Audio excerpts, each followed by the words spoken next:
Kasus dugaan pemerasan oleh Nikita Mirzani, fakta, kronologi, dan dampaknya.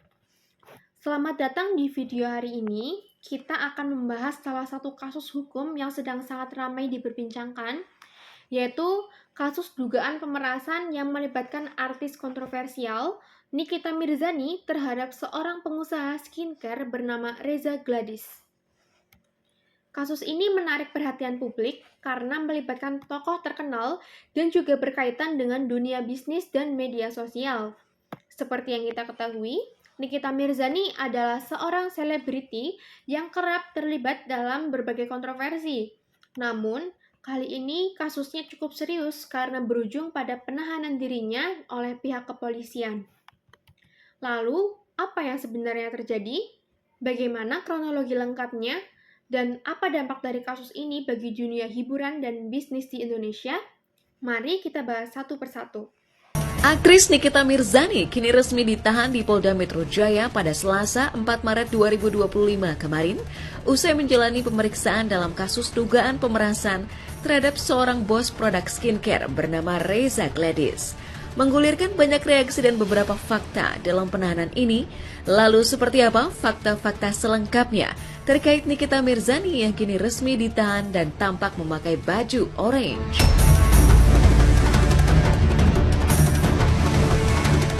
Fakta pertama, Nikita Mirzani resmi ditahan atas dugaan kasus pemerasan.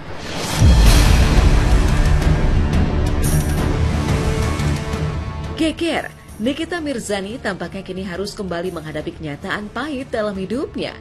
Pasalnya, setelah mendatangi Polda Metro Jaya pada Selasa 4 Maret 2025 kemarin, Nikita bersama asistennya, Mail, resmi ditahan atas dugaan kasus pemerasan yang dilaporkan oleh seorang dokter sekaligus bos produk skincare bernama Reza Gladys.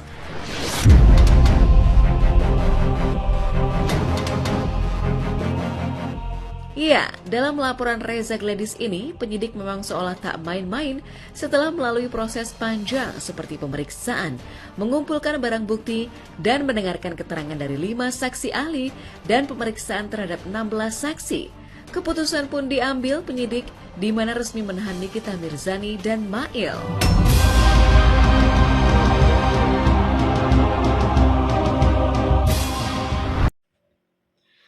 Kasus ini bermula ketika Nikita Mirzani melakukan siaran langsung di platform TikTok dan mengomentari produk skincare milik Reza Gladys. Dalam siarannya, Nikita diduga memberikan ulasan negatif yang menyebabkan reputasi produk tersebut tercoreng. Reza Gladys yang merasa dirugikan mencoba menghubungi Nikita melalui asistennya Mail Syahputra untuk membahas masalah ini dan mencari solusi. Namun, usaha tersebut justru berujung pada dugaan pemerasan. Menurut laporan, Reza diminta untuk membayar sejumlah uang agar Nikita berhenti menyebarkan komentar negatif tentang produknya. Inilah awal mula kasus yang akhirnya membawa Nikita Mirzani ke dalam jeratan hukum. Kronologi kejadian, yang pertama, perbincangan awal dan dugaan pemerasan. Pada 13 November 2024, Reza Gladys menghubungi Mail Syahputra untuk menjadwalkan pertemuannya dengan Nikita Mirzani. Namun, dalam perbincangan yang terjadi, Reza justru diminta untuk membayar uang sejumlah 5 miliar rupiah agar ulasan negatif terhadap produknya itu dihentikan. Selanjutnya, 14 November 2024, karena merasa tertekan dan ingin menyelesaikan masalah, Reza akhirnya mentransfer uang sebesar 2 miliar rupiah ke rekening yang ditunjuk oleh pihak Nikita. Selanjutnya, pada 15 November 2024, Nikita meminta tambahan uang dan Reza memberikan uang tunai sebesar 2 miliar rupiah lagi. Total uang yang diberikan mencapai 4 miliar rupiah. Lalu, yang kedua, laporan ke polisi. Pada 3 Desember 2024, setelah merasa diperas, Reza Gladys akhirnya melaporkan kejadian ini ke Polda Metro Jaya.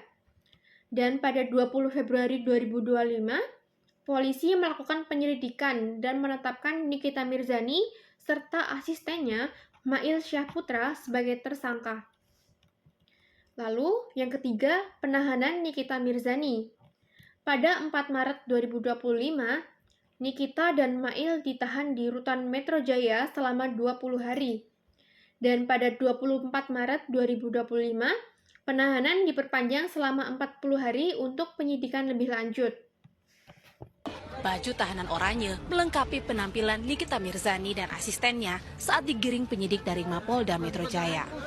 Mulai Selasa malam, selama 20 hari ke depan, keduanya tak bisa lagi menikmati empuknya kasur di rumah karena sudah resmi ditahan sebagai tersangka usai diperiksa sejak pagi hari. Diperiksa sebagai tersangka atas dugaan tindak pidana pengancaman dan pemerasan melalui media elektronik dan atau pemerasan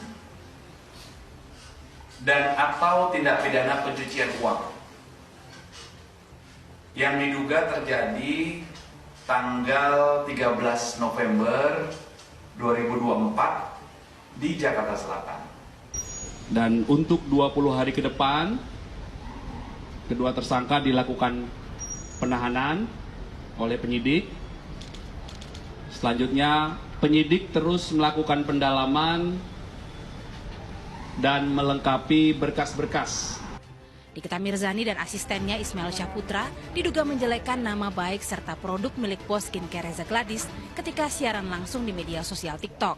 Nikita juga diduga meminta uang 5 miliar rupiah kepada korban yang sudah mentransfer 4 miliar pada Nikita sebelum akhirnya melapor ke polisi karena merasa takut dan diancam. Namun, Nikita membantah tuduhan pemerasan dan mengklaim uang 4 miliar rupiah itu adalah untuk membayar jasa endorsementnya. Hingga Selasa, polisi telah memeriksa 16 saksi, mencecar Nikita dengan 109 pertanyaan dan asistennya 99 pertanyaan, serta menyita sejumlah barang bukti digital. Atas kasus dengan pasal berlapis ini, Nikita Mirzani kini harus menghadapi ancaman hukuman 20 tahun penjara. Lalu terdapat tanggapan dari pihak-pihak terkait. Yang pertama, ada tanggapan dari pihak Nikita Mirzani. Nikita Mirzani membantah semua tuduhan yang dialamatkan kepadanya. Menurutnya, uang yang diterima adalah bagian dari kesepakatan endorsement produk Reza Gladys. Ia menyatakan bahwa dirinya tidak pernah melakukan pemerasan dan hanya menjalankan pekerjaan sebagai seorang influencer. Lalu yang kedua, terdapat tanggapan dari pihak Reza Gladys. Sebaliknya, Reza Gladys tetap pada pendiriannya bahwa ia menjadi korban pemerasan. Menurutnya, ia merasa terpaksa memberikan uang agar bisnisnya itu tidak dihancurkan oleh pengaruh media sosial seorang Nikita Mirzani. Utamanya kan sekarang di plesetinnya penyuapan ya. Iya. Sedangkan tidak mungkin kita melakukan hal tersebut kalau misalkan tidak ada sebabnya seperti itu. Ya pokoknya gini aja, yang penting pihak kepolisian sudah melakukan tugasnya dengan baik dan mungkin semua kan keputusan itu kan mulai dari lidik, sidik sampai naik selanjutnya gitu. Itu kan udah dengan tahap bukti-bukti yang ada di kepolisian. Jadi yang cukup jelas. ya jadi kalian tinggal tanyakan ke pihak kepolisian gitu. Dan intinya poinnya di sini tolong jangan tergiring opini karena jangan karena kita tidak suka berbicara, tidak suka merespon apa-apa. Jadi jangan gampang tergiring opini karena kan sekarang. Yang ketiga, terdapat tanggapan dari pihak kepolisian. Pihak kepolisian menyatakan bahwa bukti dan saksi yang telah dikumpulkan cukup kuat untuk menjerat Nikita dan asistennya sebagai tersangka. Polisi juga menyebutkan bahwa ada 16 saksi dan 5 ahli yang diperiksa dalam kasus ini.